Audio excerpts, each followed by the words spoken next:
Hello बच्चों, आज हम आपकी वर्कशीट नंबर 23 जो आपके चैप्टर हिस्ट्री के चैप्टर मुगल साम्राज्य में से आई है को पढ़ेंगे।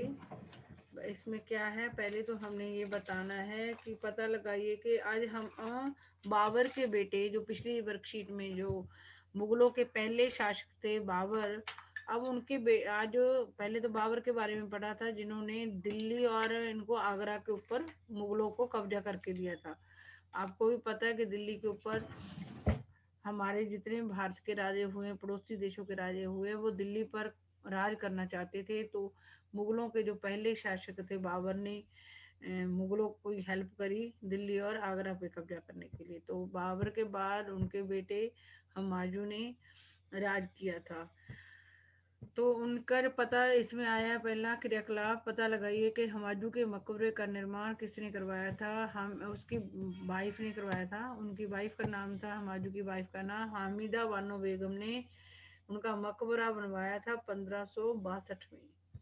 तो आगे पढ़ते हैं। विद्यालय पिकनिक के दौरान मुझे हुमायूं के मकबरा जाने का मौका मिला। आइए आज हम मुगल शासक हुमायूं के बारे में कुछ जानकारी प्राप्त करें। अब आगे पढ़ेंगे हम। उन्होंने करा था जब बाबर ने, आपको पता 1530 में डेथ हो गई थी। तो जब पिता की डेथ हो जाती है, बाबर की डेथ होगी, तो उसके बाद मुगलों में उनका बेटा था हुमायूं, उसने 10 साल राज किया था। अपने पिता की डेथ के बाद 1530 से लेकर 1540 तक उसने राज किया। फिर बीच में उसका छूट गया था, मतलब कोई और बन गया था। फिर उसने 1 साल फिर करा 1555 में जाके। 15 साल बाद, पहले 1530 से 1540 तक किया राज। फिर उसके बाद 15 साल उसको गद्दी नहीं मिली। फिर 1555 से 1556 तक उसने 1 साल राज किया था। मुगल श्रेष्ठ मुगल ज्येष्ठा अधिकार के नियम में विश्वास नहीं करते थे, जिसमें ज्येष्ठ पुत्र अपने पिता के राज्य का उत्तराधिकारी होता था। जो मुगल लोग थे, वो हमारे में क्या होता है कि अगर हमारे भारत में कोई राजा होता है, अगर वो उस राजे की डेथ हो जाती है तो जो उसका सबसे बड़ा बेटा होता है वो राजा बनता है। लेकिन जो मुगल थे, जब कोई राजा अपने सबसे बड़े बेटे को अपनी गद्दी देता है, जहाँ उसके मरने के बाद उसको गद्दी दी जाती है, उसको ज्येष्ठाधिकार कहते हैं। लेकिन मुगल थे जो, जब कोई राजा के मरने के बाद उसकी गद्दी उसके बड़े बेटे को जाती है तो उसको ज्येष्ठाधिकार कहते हैं। लेकिन मुगल थे वो ज्येष्ठाधिकार को नहीं मानते थे, कि नियम में विश्वास नहीं करते थे, जिसमें ज्येष्ठ पुत्र अपने पिता के राज्य का उत्तराधिकारी जिसमें ज्येष्ठ पुत्र अपने पिता के राज्य का उत्तराधिकारी होता था। इसके विपरीत उत्तराधिकार में वे सहदायद की मुगल और तैमूर वंशों की प्रथा को अपनाते थे। मतलब ज्येष्ठाचार के अधिकार के अनुसार बड़े बेटे को तो गद्दी नहीं दी जाती थी, लेकिन उसके उल्ट वो सहदायद की मुगल, सहदायद का मतलब जो भी प्रॉपर्टी या गद्दी होती थी, वो जिस भी राजा की डेथ होती थी उसके सारे बेटों में बराबर बांट दी जाती थी। उत्तराधिकार में सहदायद की मुगल और तैमूर वंशों की प्रथा थी। सहदायद जिसमें जमीन जायदाद बाप की डेथ के बाद सारे बच्चों में बांट दी जाती थी, वो सहदायद मुगल और तैमूर वंशों की प्रथा थी। सहदायद किसकी प्रथा थी? मुगल और तैमूर वंश की, जिसमें पिता के मरने के बाद प्रॉपर्टी सारे बच्चों में बराबर बंटती थी। बड़े बच्चे को नहीं, अकेले को नहीं दिया जाता था उसमें। वो मुगल ज्येष्ठाधिकार को नहीं मानती थी, जिसमें उत्तराधिकार का विभाजन समस्त पुत्रों में कर दिया जाता था। तो हुमायूं ने अपने पिता की वसीयत के अनुसार जायदाद का बंटवारा किया। अब हुमायूं बड़े होंगे, ये कई भाई होंगे, तो इन्होंने हुमायूं की जिम्मेवारी बन गई। पापा की डेथ तो बाबर की, हुमायूं के पापा यानी कि फादर की डेथ तो 1530 में हो गई थी। उसके बाद हुमायूं बड़े थे, तो इन्होंने अपने पापा ने जो वसीयत में लिखा था कि मेरे मरने के बाद सारी जायदाद मेरे बच्चों में बांट दी जाए, तो सारे बच्चों में बांट दी गई। प्रत्येक भाई को एक एक प्रांत मिला। मतलब सभी भाइयों को, जितने भाई थे उनको एक एक प्रांत मिल गया। और अपने भाई मिर्जा कामरान की महत्वाकांक्षाओं के कारण हुमायूं अपने अफगान प्रतिद्वंदियों के सामने फीका पड़ गया। आपने देखा है कि जब इनके पापा ने, बाबर ने भी लड़ाई लड़ी थी, तो जब पानीपत की लड़ाई में लड़े थे, उस टाइम अफगानी लोग भी उनके साथ लड़ रहे थे। तो जब ये जो दुश्मन होते हैं, पर जब पिता का दुश्मन बेटे का भी दुश्मन होता है, तो इनका भाई था मिर्जा कामरान। वो ज़्यादा लालची इंसान होगा, जिसके कारण हुमायूं अपने अफगान प्रतिद्वंदियों के सामने फीका पड़ गया, मतलब वो कमजोर पड़ गया। अपने भाई मिर्जा कामरान की महत्वाकांक्षाओं के कारण हुमायूं को अपने दुश्मनों, जो अफगान दुश्मन थे, उनके सामने वो कमजोर पड़ गए थे। शेर खान ने हुमायूं को 2 बार हराया। कोई शेर खान होगा उसका दुश्मन, उसने हुमायूं को 2 बार हराया, 1539 में चौसा में और 1540 में कनौज में। शेर खान ने हुमायूं को 2 बार हराया था। एक तो 1539 में चौसा में, चौसा जगह का नाम है, चौसा की लड़ाई में हारा था वो शेर खान से, और 1540 में कनौज में हार गया था हुमायूं। हमने देखा इनके फादर तो बाबर तो 3 लड़ाइयाँ लड़ी थी, पानीपत की, खानका की और चंदेरी की। तीनों लड़ाइयाँ जीते थे लगातार। लेकिन हुमायूं को कुछ तो इसके भाई कामरान के कारण अपने अफगान प्रतिद्वंदियों के सामने कमजोर पड़ना पड़ा। और शेर खान ने इनको 2 बार हराया, 1539 में चौसा में, 1540 में कनौज में।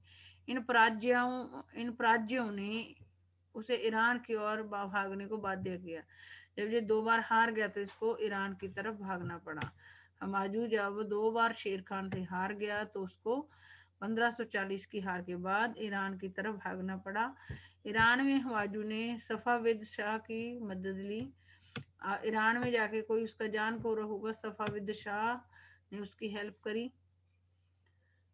ईरान में हुमायूं की हेल्प किसने करी? सफाविद शाह ने मदद की। उसने 1555 में दिल्ली पर पुण्य कब्जा कर लिया। उसने 1555 में दिल्ली पर, जब सफाविद शाह ने उसकी हेल्प की, चाहे 15 साल बाद ही, लेकिन फिर इसको दिल्ली पर कब्जा करने का मौका मिल गया था। परंतु उससे अगले वर्ष इस इमारत में एक दुर्घटना में उसकी मृत्यु हुई। दिल्ली में उसने कब्जा कर लिया था 15 साल बाद, लेकिन उसके बाद जिस इमारत में वो रहता होगा, उसी इमारत में उनकी दुर्घटना में मृत्यु हो गई थी हुमायूं की। अफगान शासक शेरशाह सूरी के बारे में, जिसने हुमायूं को हराया था, उसके बारे में। शेरशाह का मूल नाम फरीद था और उसके पिता जौनपुर के एक छोटे से जागीरदार थे। शेरशाह कुछ और है, शेरशाह सूरी ये अलग है। जो हमने शेर खान पढ़ा, जिन्होंने हुमायूं को हराया था, वो अलग है। तो शेरशाह का मूल नाम क्या था? फरीद। उनके पिता जौनपुर के एक छोटे से जागीरदार थे, ज्यादा जमीन होगी उनके पास। उसके संरक्षक ने उसे एक शेर को मारने पर शेर खान नाम दिया। ये वही है भाई, फिर शेर खान, मैंने को शेर शाह है तो अलग होंगे, नहीं, शेर खान ही है। शेर शाह का मूल नाम फरीद था। उसके पिता जौनपुर के एक छोटे से जागीरदार थे। जौनपुर का था वो। छोटे होते शेर शाह का नाम फरीद था और पिता जौनपुर के एक छोटे से जागीरदार थे। उसके संरक्षण ने उसे एक शेर को मारने पर शेर खान नाम दिया। मतलब उसके जो उसकी मतलब देख रेख, बड़े पहले लोग अपने बच्चों की देख रेख के लिए नौकर रख लेते थे। जो उनका संरक्षक था शेर खान शाह का, शेर शाह का जो संरक्षक था, संरक्षण ने उसे, रक्षक था जो उसकी रक्षा करता था, ने उसे एक शेर को मारने पर, जब वो उसने एक बार शेर शाह ने, जिसका नाम पहले फ्री था, उसने एक शेर को मार दिया, तो उसके संरक्षक ने उसको शेर खान का नाम दे दिया था, जैसे जिसको रक्षा करने के लिए उसके रखा गया था उसके पापा की तरफ से। शेर शाह ने साम्राज्य में विस्तार एवं वाणिज्य को बढ़ावा देने तथा संचार व्यवस्था को सुधारने का बहुत ध्यान दिया। शेर शाह ने जिस भी वो राज्य में रहता था, वहाँ उसको फैलाने में, साम्राज्य को फैलाने में, और वहाँ के वाणिज्य का मतलब व्यापार को बढ़ावा देने में, तथा संचार व्यवस्था, जो मतलब संचार व्यवस्था होती है एक जगह से दूसरी जगह आने जाने में, मतलब एरिया में एक जगह से दूसरी जगह जाने और एक लोगों से मिलने जुलने का जो आसान तरीका बनाने के लिए शेरशाह ने अपने साम्राज्य का विस्तार किया था। अपने एरिया में व्यापार को बढ़ावा दिया था। लोगों के अपने एरिया में एक जगह से दूसरे जगह जाने में जो व्यवस्था थी उसमें सुधार किया था। सोनार गांव जाने वाली उस पुरानी शाही सड़क की शेर शाह ने मरम्मत करवाई थी। सोनार गांव जाने, इनके नाम पे शेर शाह सूरी मार्ग भी है, मेरे ख्याल से वो इनके नाम पे ही रखा गया है। तो सोनार गांव जाने वाली उस पुरानी शाही सड़क की शेर शाह ने मरम्मत करवाई थी। सोनार गांव में मतलब मैंने आपको कहा था वो व्यवस्था जिसमें ऐसे रास्ते बनाना कि लोग एक जगह से दूसरी जगह आसानी से जा सकें। तो उन्होंने ये किया होगा, अपने एरिया में सुविधाएं ऐसी दी होगी कि लोग एक जगह से दूसरी जगह आसानी से पहुंच सकें। तो ये बता भी रखे हैं कि वहां पे कोई सोनार गांव था, सोनार गांव को कोई पुरानी सड़क जाती थी, उसको शेरशाह ने उसकी मरम्मत करवाई थी, सड़क को ठीक करवाया था, जिसे काफी समय तक ग्रांड ट्रंक रोड कहा जाता था। जो जिस सोनार गांव को जाने वाली पुरानी सड़क को शेरशाह सूरी ने ठीक करवाया था, उसको क्या करा गया, पहले तो ग्रैंड ट्रक रोड कहते थे। सोनार गांव को जाने वाली पुरानी सड़क को शेर शाह ने जिसको ठीक करवाया था, पहले उसको ग्रांड ट्रंक रोड कहा जाता था। शेर शाह ने कुल 1700 सराय बनाई। शेर शाह ने कुल 1700 सराय बनाई, यहाँ पे लोग मतलब रास्ते में आते जाते अगर कोई रात वगैरह पड़ जाती है तो ताकि लोग इधर से उधर जाते हुए विश्राम कर सकें, ऐसी सराय बनाई। ऐसे 1700 जगह बनाई जहाँ पर लोग मुसाफिर लोग रुक सकते थे। 1545 में कालिंजर के किले की घेराबंदी के दौरान दुर्घटना वश एक तोप के फटने के कारण शेर शाह की मृत्यु हो गई। जिस शेर खान ने हमाजू को हराया था 1539 में, उसी की कहानी ये अफगान शासक था शेर शाह सूरी है। तो इसको शेर खान कहा गया, शेर खान भी कहा गया, शेर शाह सूरी की कहानी है, वो उसी ने हराया होगा इसको हमाजू को। तो 1545 में कालिंजर के किले, 1545 में कालिंजर जगह का में कोई किला होगा, उसकी घेराबंदी के दौरान मतलब दुर्घटना घट गई थी कि एक तोप फट गई थी के कारण शेर शाह की मृत्यु हो गई थी। कालिंजर के किले की घेराबंदी करी होगी इसने, कालिंजर के किले की 1545 में इन्होंने घेराबंदी की होगी और वहां पे एक दुर्घटना हो गई थी कि एक तोप फट गई थी, तो उस तोप फटने के कारण शेरशाह की मृत्यु हो गई थी। शेरशाह का नाम मूल नाम क्या था, पहले लोग उसको फरीद कहते थे। उसके पिता जौनपुर के बड़े जागीरदार जमीनों के मालिक थे। वो जो उनके संरक्षक थे, उन्होंने शेर शाह के द्वारा एक शेर को मार दिया था, सच वाले शेर को, जिसके मारने उसने जब शेर को मार दिया तो उसके जो संरक्षक थे, रक्षा करने वाले शेर शाह के, उसने उनका नाम शेर खान रख दिया था। शेर शाह ने अपने एरिया में व्यापार को बढ़ाने के लिए और अपने एरिया का विस्तार करने के लिए लोगों के लिए एक जगह से दूसरी जगह आसानी से पहुंचने के लिए सुविधाएं की थी। सोनार गांव को जाने वाली पुरानी सड़क को जिसने शेर शाह ने ठीक करवाया था, उसको पहले ग्रांड ट्रंक रोड कहा जाता था।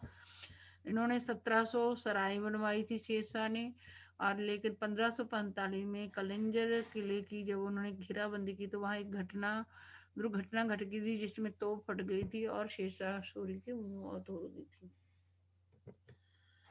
चौसा के युद्ध में हमायूं ने शेरशाह सूरी को हराया, वही है शेरशाह सूरी जिनको चौसा के युद्ध में हमायूं ने शेर शाह सूरी को हराया। सत्य असत्य, चौसा के युद्ध में हमायूं ने नहीं हराया था, शेरशाह सूरी ने हमायूं को हराया था, तो ये गलत है, असत्य है, ये असत्य है। कालिंजर के किले की घेराबंदी के दौरान हमायूं की मृत्यु नहीं, हमायूं की नहीं हुई थी, शेरशाह की हुई थी, गलत है, ये भी असत्य है।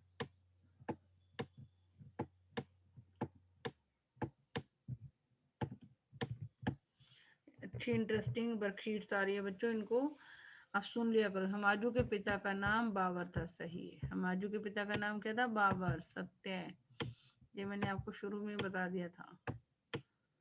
हमायूं के पिता का क्या नाम था, बाबर, तो सही है जी। और उत्तराधिकारी के चयन के लिए मुगल किस परंपरा का प्रयोग करते थे? हमने पढ़ लिया, वो शहदाइद का। उत्तराधिकार के चयन के लिए मुगल किस परंपरा का प्रयोग करते थे? हमने पढ़ा था शहदाइद की। मुगल और तैमूर वंश की प्रथा को अपनाते थे वो। उसने 1555 में दिल्ली पर पुण्य कब्जा कर लिया, परंतु उससे अगले वर्ष इस मार्च में एक दुर्घटना में उसकी मृत्यु। ये पढ़ लिया हमने। आगे किसके थे क्वेश्चन? ये था, आज भी राजनीति में उत्तराधिकार के चयन के लिए किस परंपरा का पालन किया जाता है? यही करा जाता है, शहदाइद का ही करा जाता है। राजनीति में उत्तराधिकार में के चयन में के लिए किस परंपरा? ज्येष्ठाधिकार का नहीं होता हमारे भी, सबका वही शहदाइद का ही होता है। शहदाइद का इस्तेमाल ही किया जाता है। तो बच्चों, आज की वर्कशीट को ज़्यादा मुश्किल नहीं थी, ध्यान से 2-3 बार सुनोगे पढ़ोगे तो आपको मुगल साम्राज्य की धीरे धीरे बढ़िया। अगर आप चैप्टर पढ़ते हो तो इतनी आसानी से नहीं समझ आता, जितनी अच्छी ये वर्कशीट आ रही है। एक एक वर्कशीट जो आ रही है वो आपका मुगल साम्राज्य के बारे में ज्ञान बढ़ा रही है। अगर बच्चों मेरी वीडियो आपको अच्छी लगी हो तो लाइक और सब्सक्राइब करना मत भूलना। थैंक यू बच्चों।